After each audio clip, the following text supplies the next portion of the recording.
Hi everyone, ಎಲ್ಲರೂ ಹೇಗಿದ್ದೀರಾ? ಚೆನ್ನಾಗಿದ್ದೀರಾ ಅಂತ ಅಂದ್ಕೊಂಡಿದ್ದೀನಿ.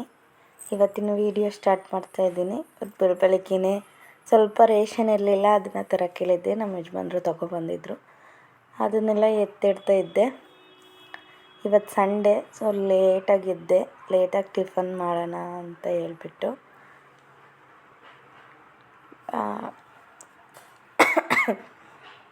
ಹಂಗೆ ನನ್ನ ಮಗ ಏನೋ ತಲೆ ತಿಂತಾಯಿದ್ದ, ಅದೇನು ಇದೇನು, ಅದು ಹೆಂಗೆ ಇದು ಹೆಂಗೆ, ಅದು ಎಷ್ಟು ಇದು ಎಷ್ಟು ಅಂತ ಎಲ್ಲ ಹೇಳ್ಕೊಂಡು ಮಾತಾಡಿಕೊಂಡು ಆಮೇಲೆ ಇವತ್ತು ಬೆಳಗ್ಗೆ ಟಿಫನ್ಗೆ ಅವಲಕ್ಕಿ ಮಾಡಿದ್ದೆ. ಅವಲಕ್ಕಿ ತಂದಿಟ್ಟು ತುಂಬ ದಿನ ಆಯಿತು.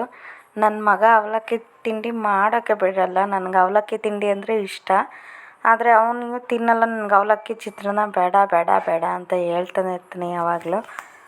ಅವಲಕ್ಕಿ ತಂದಿಟ್ಟಿದ್ದಾಯ್ತಲ್ಲ, ಇವತ್ತಾದರೂ ಸಂಡೇ ಬೇಗ ಮುದ್ದೆನ ಬೇರೆ ಏನಾದರೂ ಮಾಡಿಕೊಡ್ತೀನಿ ಅಂತ ಹೇಳ್ಬಿಟ್ಟು ಇವಾಗ ಬೆಳಗ್ಗೆ ಅವಲಕ್ಕಿ ತಿಂಡಿ ಮಾಡಿದ್ಮೇಲೆ ಚೆನ್ನಾಗಿದೆ ಅಂತ ಹೇಳ್ಬಿಟ್ಟು ತಿಂದ. ಹೀಗೆ ಅಮ್ಮ ಚೆನ್ನಾಗಿದೆ ಕಣಮ್ಮ ಅಂತ ಹೇಳ್ಬಿಟ್ಟು ಹೊಟ್ಟೆ ತುಂಬ ತಿಂದ. ನಾನು ಅದನ್ನೇ ಹೇಳ್ತಾಯಿದ್ದೆ, ಯಾವುದಾದ್ರೂ ಟೇಸ್ಟ್ ನೋಡಿದೆ ಮುಂಚೆನೇ ಬೇಡ ಬೇಡ ಬೇಡ ಅಂತ ಹೇಳ್ತೀಯ, ಮಾಡಿದ್ಮೇಲೆ ತಿಂತೀಯ ಅಂತ ಹೇಳ್ಬಿಟ್ಟು. ಆಮೇಲೆ ಇಲ್ಲಿ ಗಿಡಕ್ಕೆ ಅಕ್ಕಿ ಮತ್ತು ತರಕಾರಿ ತೊಳೆದಿರೋ ನೀರನ್ನ ಹಾಕ್ತಿರ್ತೀನಿ ನಾನು ಯಾವಾಗಲೂ. ಅದು ಯಾರೋ ಹೇಳಿದ ನೆನಪು, ಅಕ್ಕಿ ತರಕಾರಿ ತೊಳೆದಿರೋ ನೀರು ಹಾಕಿದ್ರೆ ಗಿಡ ಸ್ವಲ್ಪ ಚೆನ್ನಾಗಿ ಬರುತ್ತೆ ಅಂತ ಹೇಳ್ಬಿಟ್ಟು. ಹಾಗಾಗಿ ಗಿಡಗಳು ಒಣಗಿದ್ವಲ್ಲ, ಅಕ್ಕಿ ತೊಳೆದಿರೋ ನೀರನ್ನ ಹಾಕ್ತಾಯಿದ್ದೆ ಹಂಗೆ. ಆಮೇಲೆ ಇವತ್ತು ಸಂಡೇ ಬೇರೆ ಅಲ್ವಾ, ನನ್ನ ಮಕ್ಕಳಿಗೆ ಧರ್ಮಸ್ಥಳದಲ್ಲಿ ಮುಡಿ ಕೊಟ್ಟಿದ್ದು, ಅವ್ರಿಗೆ ಕಟ್ಟಿಂಗೇ ಮಾಡಿಸಿರ್ಲಿಲ್ಲ. ಸೊ ಕಟ್ಟಿಂಗ್ ಮಾಡಿಸೋಣ ಅಂತ ಹೇಳ್ಬಿಟ್ಟು ಇವಾಗ ರಜಾ ಅಲ್ವಾ, ಅಷ್ಟರೊಳಗಡೆ ಮತ್ತೆ ಇನ್ನೊಂದು ಸರಿ ರಜಾ ಮುಗಿದ್ಮೇಲೆ ಮಾಡಿಸೋಣ ಅಂತ ಹೇಳ್ಬಿಟ್ಟು ಹೇರ್ ಕಟ್ ಮಾಡಿಸ್ಕೊಬಂದೆ.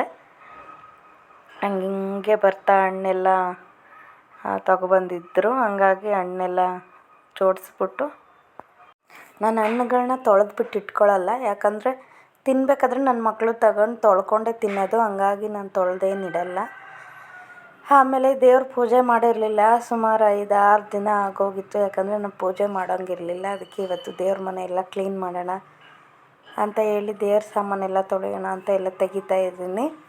ಇನ್ನೇನಿದೆ, ಸಂಜೆ ಆಗಿತ್ತು, ತೊಳೆಯೋಣ ಅಂತ ತೆಗ್ದಿದ್ದೀನಿ.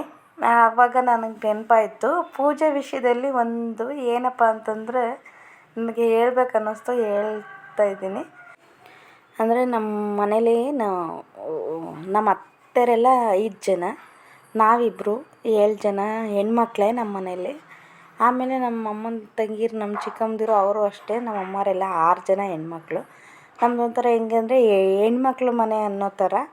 ಆಮೇಲೆ ಮದುವೆಗಿಂತ ಮುಂಚೆ ಬಂದು ನಮ್ಮ ಮನೇಲಿ ನಾನೇ ಪೂಜೆ ಮಾಡ್ತಿದ್ದು ಜಾಸ್ತಿ. ನಾನು ಚಿಕ್ಕವಳಲ್ವ, ಹಂಗಾಗಿ ನಾನೇ ಪೂಜೆ ಮಾಡ್ತಿದ್ದು. ನಾನು ದೊಡ್ಡವಳಾದರೂ ನಾನೇ ಪೂಜೆ ಮಾಡ್ತಿದ್ದು.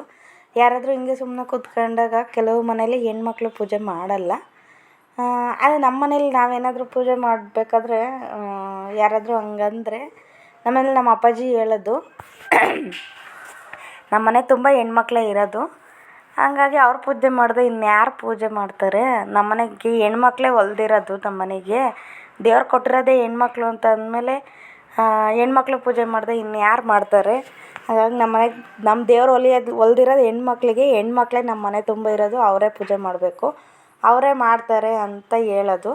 ಯಾಕಂದರೆ ನಮ್ಮ ಅಪ್ಪಾಜಿ ಬಿಟ್ಟರೆ ನಮ್ಮ ಅಣ್ಣ ಬಿಟ್ಟರೆ ನಮ್ಮ ತಾತ, ಅವರು 3 ಜನ ಎಮರ್ಜೆನ್ಸಿ. ನಮ್ಮ ತಾತ ಅಂತೂ ಪೂಜೆ ಮಾಡೋಕೆ ಆಗ್ತಿರ್ಲಿಲ್ಲ ಅವ್ರ ಕೈಲಿ. ಇನ್ನು ನಮ್ಮ ಅಪ್ಪಾಜಿ, ನಮ್ಮ ಅಣ್ಣ, ಇವ್ರಿಗೆ ಎಮರ್ಜೆನ್ಸಿ ಏನಾದ್ರು ಇತ್ತು ಅಂತ ಅಂದರೆ ಅವರು ಇಲ್ಲ ಅಂದರೆ ವಾರ ಗೀರ ಏನೂ ಕೇಳ್ತಿರ್ಲಿಲ್ಲ, ನಾನೇ ಪೂಜೆ ಮಾಡ್ತಾಯಿದ್ದು ನಮ್ಮ ಮನೇಲಿ. ಹಂಗಾಗಿ ಹೆಣ್ಮಕ್ಳಿಗೆ ಹೊಲ್ದಿರೋದು ನಮ್ಮ ಮನೆ ದೇವರು, ಪೂಜೆಪ್ಪ ಏನಾಗಲ್ಲ, ಅದೇನಾಗುತ್ತೆ ಅಂತ ಅನ್ನೋದು ನಮ್ಮ ಅಪ್ಪಾಜಿ. ಹಂಗಾಗಿ ನಾನೇ ಪೂಜೆ ಮಾಡ್ತಾಯಿದ್ದೆ. ಆಮೇಲೆ ನನ್ನ ಮದುವೆ ಆದಮೇಲೆ ನಾನು ನಮ್ಮ ಅತ್ತೆ ಮನೆಗೆ ಬಂದ ಮೇಲೆ ನಾನು ಸ್ವಲ್ಪ ದಿನ ಅಲ್ಲೇ ಇದ್ದೆ, ಬೆಂಗಳೂರಿಗಿನ್ನ ಬಂದಿರಲಿಲ್ಲ. ಆವಾಗ ಅವ್ರದ್ದು ಸ್ಯಾಟರ್ಡೆ ವಾರದ ದಿನ ನನಗೆ ಗೊತ್ತಿಲ್ವಲ್ಲ, ನಮ್ಮ ಮನೆಗೆ ನಾನು ಪೂಜೆ ಮಾಡ್ದಂಗೆ ಅಲ್ಲಿ ಪೂಜೆ ಮಾಡಲಾ ಅಂತ ಕೇಳಿದಾಗ ನಮ್ಮ ಅತ್ತೆ ಹೇಳಿದ್ದು, ಅಯ್ಯೋಯ್ಯೋ ನೀನು ಯಾಕೆ ಪೂಜೆ ಮಾಡ್ತೀಯ, ಇಲ್ಲ ನಮ್ಮ ಮನೆಗೆ ಹೆಣ್ಮಕ್ಳೆಲ್ಲ ಪೂಜೆ ಮಾಡೋಂಗಿಲ್ಲ, ದೇವ್ರ ಪೂಜೆ ನಮ್ಮ ಮನೆಗೆ ಗಂಡು ಮಕ್ಕಳೇ ಪೂಜೆ ಮಾಡಬೇಕು ಅಂತ. ಯಾಕಂದರೆ ಅವ್ರು ಹಂಗೆ ನಡ್ಸ್ಕೊಬಂದಿದ್ದಾರೆ, ನಾವು ಮನೇಲಿ ಗಂಡು ಮಕ್ಕಳೇ ಪೂಜೆ ಮಾಡಬೇಕು ಅನ್ನೋದನ್ನು. ವಾರದ ದಿವಸ ಬಂದು ನಮ್ಮ ಮನೇಲಿ ನಮ್ಮ ಮನೆಯವರು ಇದ್ದರೆ ಅವ್ರು ಪೂಜೆ ಮಾಡೋರು, ಅವರಿಲ್ಲ ಅಂದರೆ ಅವ್ರು ಬೆಂಗಳೂರಲ್ಲೇ ಇದ್ದಿದ್ದಲ್ವ, ಅವ್ರು ಇಲ್ಲ ಅಂದರೆ ನನ್ನ ಮೈದ. ಅವನು ಹೊಲ ತೋಟ ಅಂತ ಹೋದರೆ ಅವ್ನು ಬರ್ತಿದ್ದೆ 12 ಗಂಟೆ 12:30 1 ಗಂಟೆ ಆ ಥರ ಬರೋನು. ಅವ್ನು ಬರೋವರೆಗೂ ನಾವೆಲ್ಲ ರೆಡಿ ಮಾಡಿಟ್ಟು ವಾರ ಆಗಿಲ್ಲ ಪೂಜೆ ಮಾಡಿಲ್ಲ ಅಂತ ಕಾಯ್ಕೊಂಡು ಕೂತ್ಕೋಬೇಕಿತ್ತು. ಅವ್ನು ಬಂದು ಪೂಜೆ ಮಾಡಿದ ಮೇಲೆ ಆಮೇಲೆ ನಮ್ಮದೇನಿದ್ರು ಮುಂದೆ ಊಟ ಗೀಟ ಆ ಥರ ಇದ್ದಿದ್ದು. ಯಾಕಂದರೆ ಅದು ಅವ್ರದ್ದು ತಪ್ಪಂತ ಹೇಳೋಕ್ಕಾಗಲ್ಲ, ಯಾಕಂದರೆ ಅವ್ರು ನಡ್ಸ್ಕೊ ಬಂದಿರೋದು ಹಂಗೆ, ಅವ್ರ ಮನೆ ಇದು ಪದ್ಧತಿ ಇದ್ದಿದ್ದು ಹಂಗೇನೋ. ಹಂಗಾಗಿ ಅವರು ಪಾಪ ಏನು ಹಂಗೆಲ್ಲ ಹೆಣ್ಮಕ್ಳು ಪೂಜೆ ಮಾಡಬಾರ್ದು ಅಂತ ನಮ್ಮ ಅತ್ತೆ ನನಗೆ ಹೇಳ್ತು. ನಮ್ಮ ಮನೆಗೆ ನಮ್ಮ ದೇವರಿಗೆ ಕೋಪ ಬರುತ್ತೆ, ಹೆಣ್ಮಕ್ಳು ದೇವ್ರ ಪೂಜೆ ಹಂಗಿಲ್ಲ ಅಂತ ಹೇಳ್ತು. ಸರಿ ಅಂತ ಹೇಳ್ಬಿಟ್ಟು ನಾನು ಸುಮ್ಮನೆ ಆದೆ. ಆಮೇಲೆ ಅಲ್ಲಿಂದ ಇಲ್ಲಿ ಬೆಂಗಳೂರಿಗೆ ಬಂದಮೇಲೆ ಫುಲ್ ಎಲ್ಲ ಚೇಂಜು. ಪೂಜೆ ವಿಷಯದಲ್ಲಂತೂ ನಮ್ಮ ಮನೆಯವರು ಪೂಜೆ ಗೀಜೆ ಅವ್ರಿಗೆ ಆಗ್ತಾನೆ ಇರಲಿಲ್ಲ. ಯಾಕಂದರೆ ಅವರು ಎಷ್ಟೊತ್ತಿಗೋ ಹೋಗು ಎಷ್ಟೊತ್ತಿಗೋ ಬರೋರು, ಅವ್ರಿಗೆ ಟೈಮೇ ಸಿಗ್ತಿರ್ಲಿಲ್ಲ.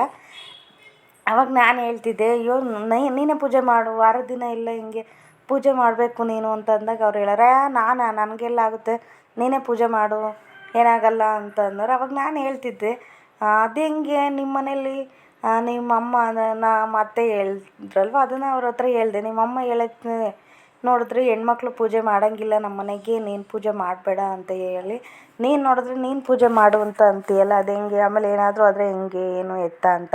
ಅಯ್ಯೋ ಅದೆಲ್ಲ ಊರಲ್ಲಿ ಅವರು ನಡ್ಸ್ಕೊಂಡಿರೋದು ಅವ್ರು ನಡ್ಸ್ಕೊಳ್ಳಿ, ಅವ್ರು ಮಾಡ್ಕೊಳ್ಳಿ, ಅವ್ರು ಏನಾಯಿತು ಅಲ್ಲಿ ಬೆಂಗಳೂರಿಗೆ ಬಂದಮೇಲೆ ಅದೆಲ್ಲ ನಾವು ಮಾಡೋಕ್ಕಾಗಲ್ಲ, ನಾವು ನಡ್ಸೋಕ್ಕಾಗಲ್ಲ. ಹೆಂಗೆ ಹೋಗುತ್ತೋ ಟೈಮ್ ಹಂಗೆ ಹೋಗ್ತಾ ಇರಬೇಕು ನಾವು. ನನಗೆ ಟೈಮ್ ಸಿಕ್ಕಲ್ಲಮ್ಮ, ನೀನು ನನ್ನ ಕಾಯ್ಕೊಂಡು ಕೂತ್ಕೊಂಡ್ರೆ ನೀನು ಪೂಜೆನೇ ಮಾಡಲ್ಲ ಅಷ್ಟೇ, ಏನಿಲ್ಲ. ದೇವರು ಏನು ಹೆಣ್ಮಕ್ಳು ಗಂಡು ಮಕ್ಕಳು ಅಂತ ಏನು ಭೇದ ಭಾವ ಇರುತ್ತಾ? ಸುಮ್ಮನೆ ಏನೋ ದೇವರಿಗೆ ಒಂದು ಒಳ್ಳೆ ಪೂಜೆ ಮಾಡಬೇಕು ಅಷ್ಟೇ. ದೇವ್ರು ಬಂದೆ ನೀನು ಯಾಕೆ ಪೂಜೆ ಮಾಡಿದೆ ಅಂತ ಏನು ಕೇಳುತ್ತಾ? ಇಲ್ಲ ತಾನೇ, ನಿನ್ನ ಪಾಡಿಗೆ ನೀನು ಪೂಜೆ ಮಾಡು, ಏನಾಗಲ್ಲ ಅಂತ ಹೇಳಿದ್ರು. ಆಮೇಲೆ ಸರಿ ಅಂತ ಇನ್ನೇನೋ ವಿಧಿ ಇಲ್ಲ, ನಾನೇ ಪೂಜೆ ಮಾಡಬೇಕಂತ ನಾನೇ ಪೂಜೆ ಮಾಡ್ತಾಯಿದ್ದೆ. ವಾರ ಗೀರ ಏನೂ ನೋಡ್ತಾ ಇರಲಿಲ್ಲ. ಆಮೇಲೆ ಅವಾಗೆಲ್ಲ ಹಂಗಿತ್ತು. ಇವಾಗ ಬರ್ತಾ ಇವಾಗ ಏನಾಯಿತು ಅಂತಂದ್ರೆ, ಇವಾಗ ಈ ಥರ ಇದೆಯಲ್ಲ ನಮ್ಮದು ಸಿಚುವೇಶನ್ನು. ಆವಾಗ ನಮ್ಮ ಮನೆಯವ್ರು ಯಾವಾಗೋ ಇವಾಗ ಹೇಳೋದು, ಇವಾಗ ಯಾವತ್ತಾದರೂ ಒಂದಿನ ಅಪರೂಪಕ್ಕೆ, ಅದು ಸುಮಾರು ಒಂದು 4-5 ಸರಿ ಆ ಥರ ನಡೆದಿದೆ, ಅದು ನಿಜ ಆಗಿದೆ. ಅವರೇನಾದರೂ ವಾರದ ದಿವಸ ಶನಿವಾರ ಪೂಜೆ ಮಾಡು ಅಂತ ಹೇಳಿ ಅವರು ಫ್ರೀಯಾಗಿದ್ದಾಗ ಪೂಜೆ ಮಾಡೋರು. ಸ್ಟಾರ್ಟಿಂಗ್ 1-2 ಸರಿ ಹೇಳಿದಾಗ ಸರಿ ಅಂತ ಪೂಜೆ ಮಾಡ್ಕೊಂಡು ಹೋಗಿದ್ದಿನ ಅವ್ರದ್ದು ಏನೂ ಕೆಲಸ ಆಗ್ತಾ ಇರಲಿಲ್ವಂತೆ. ಆಮೇಲೆ ಮನೆಗೆ ಬಂದು ಹಂಗನೋರ, ಅಯ್ಯೋ ಇವತ್ತು ಪೂಜೆ ಮಾಡೋದೆ ಏನು ಕೆಲಸನೇ ಆಗಲಿಲ್ಲ ನಂದು ಅಂತ. ಹಂಗೆ ಸುಮಾರು ಒಂದು 4-5 ಟೈಮ್ ಆಯಿತು ಅವರಿಗೆ. ಅವರು ಹೇಳಿದ್ದು ನಿಜ, ಅವ್ರು ಪೂಜೆ ಮಾಡ್ಕೊಂಡು ಹೋದರೆ ಅವ್ರಿಗೆ ಕೆಲಸ ಆಗ್ತಿರಲಿಲ್ಲ. ಅದಕ್ಕೆ ಅವ್ರು ಏನು ಮಾಡಿಬಿಟ್ರು, ಇಲ್ಲಪ್ಪ ಇನ್ಮೇಲೆ ನಾನಂತೂ ಪೂಜೆ ಮಾಡಲ್ಲ, ನೀನೇ ಪೂಜೆ ಮಾಡು, ನೀನು ಪೂಜೆ ಮಾಡಿದ ದಿವಸ ನನ್ನ ಕೆಲಸ ಎಲ್ಲ ಕರೆಕ್ಟಾಗಿ ಆಗುತ್ತೆ ಅಂತ ಹೇಳ್ಬಿಟ್ಟು. ಆಮೇಲೆ ಅದು ಹಂಗೆ ನಡೀತಾ ಬಂತು. ಅವ್ರು ಇವಾಗ ಹೇಳ್ತಾರೆ ಹಂಗೇ, ನಮ್ಮ ಮನೆಗೆ ನಮ್ಮ ಮನೆದೇವ್ರು ಹೊಲ್ದಿರೋದು ನಿನಗೇನೆಯ, ನನಗಲ್ಲ, ನನಗಿಂತ ಜಾಸ್ತಿ ನಿನಗೆ ಹೊಲ್ದೈತೆ. ನಿನ್ನ ಪೂಜೆನೇ ನಮ್ಮ ದೇವರಿಗೆ ಮೆಚ್ಚುಗೆ ಆಗಿರೋದು. ನಮ್ಮ ಮನೆಗೆ ಹೆಣ್ಮಕ್ಳು ಪೂಜೆ ಮಾಡಬಾರ್ದು ಅಂತಂದರೆ, ಆದರೆ ನೀನು ಮಾಡಿದೆ, ನೀನು ಮಾಡಿರೋದಕ್ಕೆ ನಾವು ಇವತ್ತು ಹಿಂಗಿದ್ದೀವಿ, ಒಂದು ತಕ್ಕ ಮಟ್ಟಿಗೆ ಇದ್ದೀವಿ ಅಂದರೆ ದೇವರು ನಿನಗೆ ಹೊಲ್ದಿದ್ದಾನೆ ನಮ್ಮ ಮನೆ ದೇವರು ಅಂತ ಹೇಳ್ಬಿಟ್ಟು. ಇವಾಗ ಈಗ ಸ್ವಲ್ಪ ರೀಸೆಂಟಾಗಿ ಇತ್ತೀಚೆಗೆ ನಮ್ಮ ಅತ್ತೆ ಬಾಯಲ್ಲಿ ನಾನು ಕೇಳಿದ್ದು, ಅವರು ನನ್ನ ಮೈದ ಇಲ್ಲ ಅಂತಂದರೆ ನನ್ನ ಓರ್ಗಿತ್ತಿ ಪೂಜೆ ಮಾಡ್ತಾಳಂತೆ. ಅವರು ಹಂಗೆ 1-2 ಸರಿ ಅಂದರು, ಅವನಿಲ್ಲ ಅಂದರೆ ಅವನ್ನೇನು ಕಾಯೋಕ್ಕೆ ಹೋಗಲ್ಲ, ಅವಳು ಪೂಜೆ ಮಾಡಿಬಿಡ್ತಾಳೆ ಅಂತ. ಆವಾಗ ನಾನು ಅಂದ್ಕೊಂಡೆ, ನಾನು ಏನು ಅವ್ರ ಹತ್ರ ಏನು ಹೇಳೋಕ್ಕೆ ಹೋಗಲಿಲ್ಲ. ಹಾಗೆ ನನಗನ್ಸಿದ್ದು, ಹೌದಲ್ವಾ, ಮನುಷ್ಯ ಟೈಮ್ ಬಂದಾಗ ಆ ಪರಿಸ್ಥಿತಿ ತಕ್ಕಂಗೆ, ಆ ಒಂದು ಇದಕ್ಕೆ ತಕ್ಕಂಗೆ ಅವ್ನು ಬದಲಾಗಬೇಕು. ಯಾಕಂದರೆ ಅಪ್ಪ ಹಾಕಿದ ಆಲದ ಮರ ಅಂತಲೇ ಕೂತ್ಕೊಳ್ಳೋಕ್ಕಾಗಲ್ಲ ಅಲ್ವ. ಹಂಗಾಗಿ ಅವರೇನೋ ಪಾಪ ನಮ್ಮ ಅತ್ತೆ ಅವ್ರು ನಡ್ಸ್ಕೊಬಂದಿದ್ರು, ನಮ್ಮ ಮನೇಲಿ ಹಿಂಗೇ ನಡೀತೈತೆ ಅಂತ ಅವ್ರು ಹಂಗೇ ನಡ್ಸ್ಕೊಬಂದಿದ್ರು. ಬಟ್ ಅದನ್ನು ನನಗನ್ಸಿದ್ದು, ನಾನು ಬಂದೇನೋ ಚೇಂಜ್ ಮಾಡಿಬಿಟ್ನೇನೋ ಅಂತ ನನಗೆ. ನಮ್ಮ ಅತ್ತೆ ಇವಾಗ ನಾನು ಪೂಜೆ ಮಾಡೋದು ಅವ್ರು ಬೆಂಗಳೂರಿಗೆ ಬಂದಾಗ ನೋಡಿದರು. ನೀವು ಎಷ್ಟೋ ಸರಿಗಳು ನೀನು ಪೂಜ್ತೀಯಾ, ಅವ್ನು ಪೂಜಕ್ಕಾಗಲ್ವಾ, ಅವ್ನ ಕೈಲಿ ಹೇಳು ಅಂತ. ನಾನು ನಿನ್ನ ಮಗ ಹಿಂಗೆ ಹೇಳಿದ್ದಾನಮ್ಮ, ಅವ್ರು ಪೂಜೆ ಮಾಡಲ್ಲಂತೆ, ಅದಕ್ಕೆ ನಾನೇ ಮಾಡ್ತೀನಿ ಅಂತ. ಇವಾಗ ನಮ್ಮ ಅತ್ತೆಗೂ ಅನಿಸಿರ್ಬೋದೇನೋ, ಏನಾಗುತ್ತೆ ಪೂಜಿದ್ರೆ ಅವಳು ಅಲ್ಲಿ ಪೂಜೆ ಮಾಡ್ತಾಳೆ, ಇವಳು ಇಲ್ಲಿ ಪೂಜೆ ಮಾಡಿದ್ರೆ ಏನಾಗುತ್ತೆ? ಅದೆಲ್ಲ ನಾವು ಅಂದ್ಕೊಂಡಿರೋದು ಅಷ್ಟೇ. ಯಾರಾದ್ರೇನು ದೇವ್ರಿಗೆ ಪೂಜೆ ಮಾಡಿದ್ರೆ ಆಯಿತು ಅಷ್ಟೇ ಅನ್ನೋ ಥರ ಅವ್ರ ಬಾಯಲ್ಲಿ ಒಂದೆರಡು ಸರಿ ನಾನು ಥರ ಮಾತು ಕೇಳಿದ್ದೀನಿ, ಹೌದು ಅಂತ. ಹಾಗಾಗಿ ಅವರು ಚೇಂಜ್ ಆಗಿದ್ದಾರೆ, ಅದು ಒಂದು ಖುಷಿ. ಯಾಕಂದರೆ ಮನುಷ್ಯ ಆಗಬೇಕು, ಆದರೆ ಸಮಯಕ್ಕೆ ತಕ್ಕಂಗೆ. ಆದರೆ ತಪ್ಪಾಗಿ ಬದಲಾಗಬಾರ್ದು, ಕೆಟ್ಟದಾಗಿ ಬದಲಾಗಬಾರ್ದು. ನಾನು ಅಂದ್ಕೊಂಡಿದ್ದು, ನಾನು ಹೇಳ್ತಾ ಇರೋದು ಒಳ್ಳೆ ರೀತಿಲಿ, ಒಳ್ಳೆ ವಿಷಯಕ್ಕೆ ಒಳ್ಳೆತನದಿಂದ ಬದಲಾಗಬೇಕು ಮನುಷ್ಯ. ಬದಲಾಗೋಣ, ಎಲ್ರಿಗೂ ಒಳ್ಳೆಯದನ್ನೇ ಮಾಡೋಣ, ಒಳ್ಳೆಯದನ್ನು ಬಯಸೋಣ. ಅಷ್ಟೇ ಫ್ರೆಂಡ್ಸ್. ಇವತ್ತಿನ ವೀಡಿಯೋ ನನಗನ್ಸಿದ್ದು ತುಂಬ ಉದ್ದ ಎಳೆದ್ಬಿಟ್ನೇನೋ ಅಂತ ಅನ್ನಿಸ್ತೈತೆ. ಇರೋದನ್ನು ನಾನು ಈ ಥರ ನಡೆದಿದ್ದನ್ನು ನನ್ನ ಲೈಫಲ್ಲಿ ನಾನು ಹೇಳಿದೆ ಅಷ್ಟೇ ಇವತ್ತಿನ ವೀಡಿಯೋ. ಇವತ್ತು ರಾತ್ರಿಗೆ ಚಪಾತಿ ಮಾಡಿದ್ವಿ, ಚಪಾತಿ ಪಲ್ಯ ತಿಂದ್ಕೊಂಡು ಬೆಳಗ್ಗೆ ಬೇಗ ಪೂಜೆ ಮಾಡಬೇಕಿತ್ತು. ನಾನು ಪೂಜೆ ದಿನವೇ ಎಲ್ಲ ಕ್ಲೀನ್ ಮಾಡ್ಕೊಂಡು ನನ್ನ ಕೈಲಿ ಪೂಜೆ ಮಾಡೋಕ್ಕಾಗಲ್ಲ. ಹಂಗಾಗಿ ಒಂದಿನ ಮುಂಚೆನೇ ನಾನೆಲ್ಲ ಕ್ಲೀನ್ ಮಾಡಿಬಿಟ್ಟು ಇಡ್ತೀನಿ. ಆಮೇಲೆ ನಾನು ಪೂಜೆ ಮಾಡೋದು, ನಾಳಿನ ದಿನ ಪೂಜೆ ಮಾಡೋದು ನಾನು. ಹಾಗಾಗಿ ಎಲ್ಲ ಕ್ಲೀನ್ ಮಾಡಿಟ್ಟೆ. ಚಪಾತಿ ಮಾಡಿದ್ವಿ, ಊಟ ಮಾಡಿ ಮಲ್ಕೊಂಡ್ವಿ. ಅಷ್ಟೇ ಫ್ರೆಂಡ್ಸ್ ಇವತ್ತಿನ ನನ್ನ ವೀಡಿಯೋ.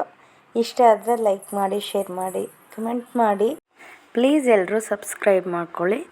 Thank you. ಸಿಗ್ತೀನಿ ನೆಕ್ಸ್ಟ್ ವಿಡಿಯೋದಲ್ಲಿ. ಬಾಯ್.